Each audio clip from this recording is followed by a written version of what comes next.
Você já saiu de uma reunião com uma sensação ruim que você não conseguiu explicar? O assunto era neutro, ninguém brigou, nada de errado aconteceu na superfície, mas alguma coisa dentro de você sinalizou que tinha algo errado. E aí, quando você tentou falar sobre isso, ou você mesma descartou, ou alguém te disse que você estava exagerando. Esse vídeo é para você que sente coisas que o ambiente faz questão de esconder, que percebe tensões antes de todo mundo, que absorve o clima da sala sem conseguir desligar e que provavelmente já ouviu as palavras: "Você é sensível demais", como se isso fosse uma crítica. Eu quero te mostrar hoje que isso que você chama de sensibilidade tem nome, tem base científica e é um dos ativos mais poderosos que uma mulher pode ter no ambiente corporativo, desde que você entenda como ele funciona e pare de gastar energia tentando apagar. Fica comigo até o final, porque eu trouxe um exercício que vai te ajudar a transformar o que hoje te esgota em algo que você consegue usar com mais consciência. Eu sou Luciana Belenton, sou mentora e estrategista de carreira de mulheres líderes, e o meu sonho é ver mais mulheres vivendo suas carreiras de uma maneira autêntica, sem precisar copiar modelos masculinos. E eu escolhi estar aqui para falar com você. Esse vídeo faz parte da série Arquétipos de Carreira Feminina, onde eu junto psicologia, ciência da personalidade e história de gênero para entender padrões que aparecem de forma muito consistente em mulheres que trabalham em ambientes corporativos. Cada episódio traz um perfil diferente, um conjunto de características que tendem a aparecer juntas e uma discussão honesta sobre o que isso significa na prática. Hoje a gente vai falar sobre um perfil chamado vidente. E antes de você achar que esse nome é místico demais para um conteúdo de carreira, me dá um minuto e eu prometo que vai fazer todo sentido. E me conta nos comentários, você já foi chamada de sensível demais, intensa ou emocional demais no trabalho? Eu quero muito saber. Agora, deixa eu te apresentar a Ana. Ana tem 31 anos, trabalha como analista de RH numa empresa de tecnologia de médio porte. Ela é a pessoa que as pessoas vão buscar quando estão mal. Não o RH institucional. A Ana, ela é quem percebe quando alguém está prestes a pedir demissão antes do gestor imaginar. Ela é quem sente ainda na primeira semana de um projeto que aquele time ali vai ter problema de comunicação. Ela é quem nota que o silêncio na reunião de segunda-feira significou alguma coisa que ninguém nomeou. E ela passa a metade do tempo tentando decidir se confia no que sente ou se descarta, porque não tem como provar. Porque no ambiente corporativo, que não tem dado, não são números, não está na planilha, não está no PowerPoint, ou um argumento não muito lógico, muitas vezes não tem espaço. Aí a Ana vai para casa cansada, quase todo dia. Não fisicamente, o trabalho dela não é físico. Ela vai para casa emocionalmente drenada. E ela não sabe dar um nome para isso. Ela não sabe direito o que é que acontece com ela. Ela só sabe que ela absorve muito mais do que ela devia. Você se reconhece na Ana? Ou conhece alguém assim? A ciência da personalidade tem um modelo chamado Big Five, e eu já conversei sobre ele em algum outro vídeo aqui. E esse Big Five é o que é o mais validado e estudado no mundo para entender como as pessoas funcionam de verdade. Ele mede 5 grandes dimensões da personalidade, e 2 delas aparecem de forma muito marcante em mulheres com o perfil da Ana. A primeira é o neuroticismo, já falamos sobre ele no vídeo anterior, que é a tendência de sentir emoções mais intensas, especialmente as negativas. As pessoas com alto neuroticismo têm um sistema nervoso mais sensível a estímulos emocionais. Elas processam informações afetivas mais rapidamente, com mais profundidade e durante mais tempo. Então, no contexto do trabalho, isso significa que uma reunião que foi tensa para os outros foi exaustiva para ela. Um feedback que veio de um jeito um pouco brusco ficou ali, ó, ecoando nela por horas. Uma mudança de planos de última hora gerou um nível de ansiedade que ela mesma achou desproporcional, mas não sabia como lidar com isso. Não porque ela é fraca, mas porque o volume emocional interno dela é calibrado diferente. E nenhum manual corporativo preparou o ambiente para lidar com isso. É como se fosse um alarme de incêndio.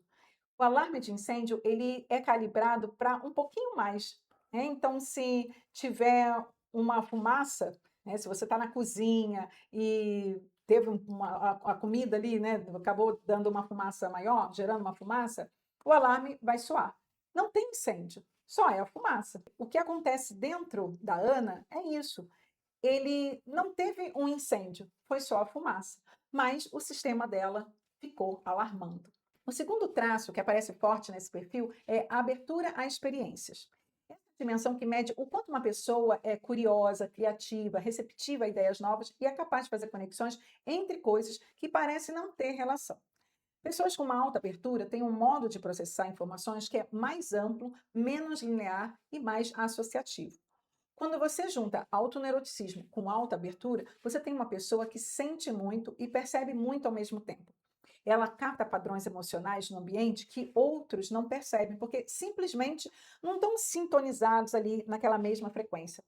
Ela não está inventando o que sente, ela está captando informações reais, só que por canais que o ambiente corporativo ainda não aprendeu a reconhecer como válidos. O autoneuroticismo é uma sensibilidade emocional calibrada num volume que muitas vezes as outras pessoas não sabem lidar. E é por isso que você precisa aprender a construir a sua estabilidade emocional, que é a outra extremidade desse traço de personalidade. O neuroticismo não tem uma boa imagem na sociedade em geral. A palavra em si já soa patológica. Quando alguém diz que uma pessoa é neurótica, o tom raramente é neutro. E no ambiente corporativo, especialmente mulheres, o neuroticismo alto vira um adjetivo. Ah, ela é sensível demais. Ela é estressada demais, está na TPM, vive na TPM. Ela é intensa, ela leva para casa o que devia deixar no trabalho.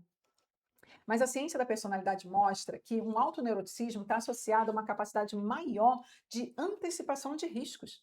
Pessoas com esse perfil identificam problemas possíveis antes que eles aconteçam. Elas processam sinais fracos no ambiente, tensões que ainda não explodiram, insatisfações que ainda não foram ditas, dinâmicas que estão se formando antes que se tornem um conflito. Eu tenho um baixo grau de neuroticismo. Eu estou na estabilidade emocional. Isso me traz alguns problemas. É positivo, por vários aspectos, mas também tem a sua sombra.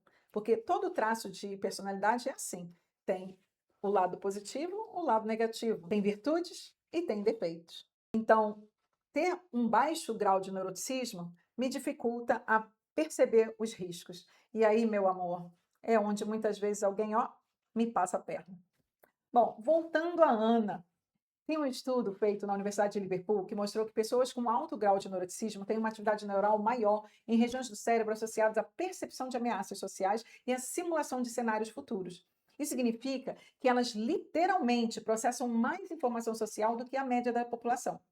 E outro estudo mostrou que o neuroticismo alto em líderes está associado a uma maior tendência de considerar o bem-estar da equipe nas decisões. Esse perfil sente o que as pessoas ao redor estão sentindo. E isso, num cargo de liderança, é inteligência relacional. O problema não é o que você sente. O problema é que você foi ensinada a desconfiar do que você sente. E que o ambiente onde você trabalha provavelmente nunca te deu ferramentas para usar isso a favor da sua carreira.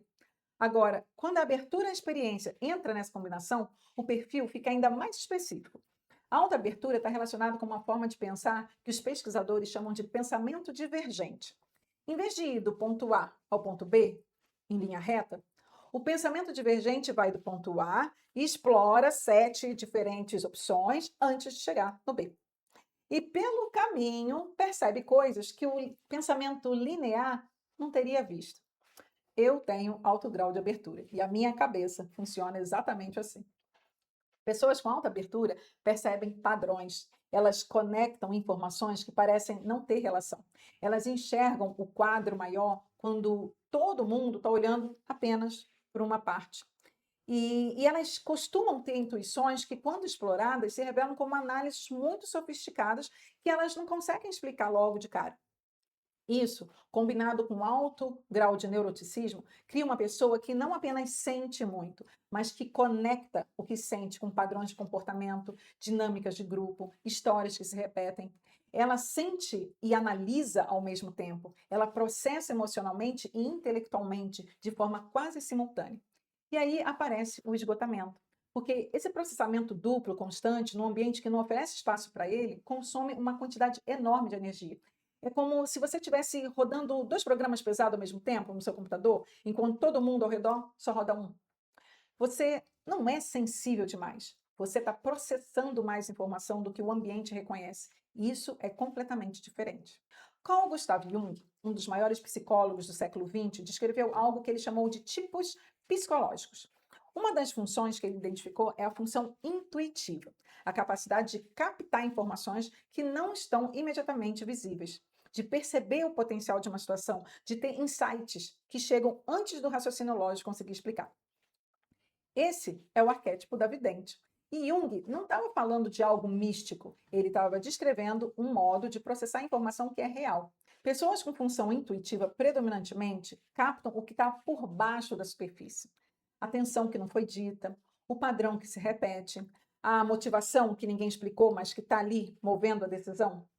Quando uma mulher com esse perfil fala que sentiu algo numa reunião e não consegue explicar de onde vem, ela geralmente está falando do jeito que consegue, de uma análise que aconteceu num nível mais profundo do que o pensamento consciente. O problema é que o ambiente corporativo só valoriza o que é mensurável, que é logicamente justificável. E aí ela aprende a desconfiar do que sente, porque o ambiente que ela está inserida não sabe receber esse tipo de dado. Jung chamou de sombra o conjunto de características que a pessoa tem, mas que aprende a suprimir porque o ambiente em torno não aceita as características dela. Para muitas mulheres com esse perfil, a sensibilidade emocional é exatamente isso, um dom que foi empurrado para a sombra porque o ambiente corporativo ensinou que esse tipo de dom não é bem-vindo ali. O trabalho de integração para o arquétipo da vidente, dentro da perspectiva junguiana, passa por três movimentos que são fundamentais. O primeiro é aprender a confiar na percepção sem ser escrava dela. Reconhecer a intuição como uma informação válida, mas não como verdade absoluta. Tratar a intuição como uma hipótese a ser investigada, não como uma sentença a ser executada. O segundo movimento é desenvolver a capacidade de tradução, de encontrar a linguagem que conecta o que ela percebe internamente com o que o mundo ao redor consegue receber. E o terceiro movimento é fazer as pazes com o fato de que nem tudo que ela percebe precisa ser dito e nem tudo que ela diz vai ser ouvido. Tá tudo bem. A vidente madura aprende a discernir quando falar, para quem falar e como falar, e aprende a guardar as percepções que ainda não encontraram o momento certo de se revelar. Jung dizia que o processo de individuação, de tornar-se quem você realmente é, exige que a gente integre tanto a luz quanto a sombra. Para a vidente, isso significa honrar o dom sem ser consumida por ele. Significa enxergar longe sem perder o contato com o presente. Significa confiar no que percebe, na sua intuição, sem exigir que o mundo inteiro perceba junto. E quando ela consegue fazer isso, ela se torna algo raro. Uma mulher que une profundidade, visão e percepção com presença, ancoragem e compaixão pelo ritmo dos outros. Agora, voltando ao neuroticismo, esse traço de personalidade existe em homens também, embora pesquisas mostrem que mulheres, em média, pontuam um pouco mais alto nessa dimensão do que os homens. Mas o que faz esse padrão ser especialmente devastador para mulheres no ambiente corporativo não é a biologia, mas é o contexto. Existe uma pesquisa extensa em psicologia social que documenta algo chamado de duplo vínculo de gênero. O duplo vínculo é uma situação em que você perde de qualquer jeito. No caso de mulheres em ambiente corporativo, funciona assim.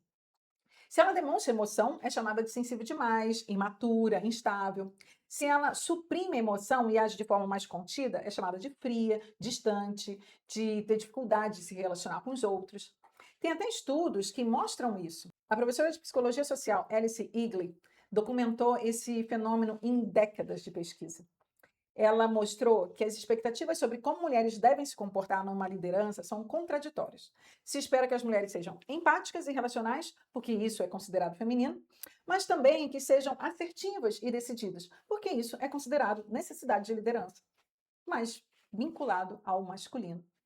E quando elas são mais empáticas, perde autoridade. Quando são mais assertivas, mais masculinas, perdem a simpatia, inclusive de outras mulheres. Então, para uma mulher com alto neuroticismo, esse duplo vínculo é especialmente pesado porque ela sente tensões desse sistema com mais intensidade do que a maioria. Ela percebe quando o ambiente está usando sua sensibilidade contra ela. E essa percepção também cansa. Existe um fenômeno que a neurociência chama de contágio emocional. Ele acontece quando uma pessoa capta e reproduz no seu próprio sistema nervoso os estágios emocionais das pessoas ao redor. Você fica tensa numa sala onde tem tensão, mesmo que ninguém esteja dizendo explicitamente o que está acontecendo. Você fica ansiosa quando a pessoa com quem está conversando ela está ansiosa, mesmo que esteja tentando parecer calma. Você absorve o emocional do ambiente como se ele fosse seu. Isso é fisiológico. No nosso cérebro existem os neurônios espelho, que são células que disparam tanto quando a gente sente algo, quanto quando vê outra pessoa sentindo. Esses neurônios ativam de forma mais intensa em pessoas com alta sensibilidade emocional. O corpo da Ana literalmente sente o que as pessoas ao redor estão sentindo. E aí ela passa o dia inteiro processando emoções que não são dela. Isso é como o sistema nervoso dela está configurado. O cansaço que ela sente no final do dia não é drama, é o resultado de um sistema nervoso que trabalhou muito mais do que o ambiente reconhece. Estudos mostram o impacto do viés de negatividade, que é quando as emoções ruins se espalham mais rápido, e mulheres absorvem isso em contextos de trabalho ou família, quando lidam com mais demandas emocionais. O nosso cérebro é como um espelho social. Quando alguém perto de você sorri, franze a testa ou fala com um tom ansioso, você imita isso sem perceber. E aí sente um eco da mesma emoção. Isso vem de um processo primitivo de sobrevivência, para a gente se conectar em grupo, mas pode nos pegar de surpresa, tipo sair de uma reunião estressada sem um motivo seu, mas porque espelhou ou absorveu as emoções negativas daquele ambiente.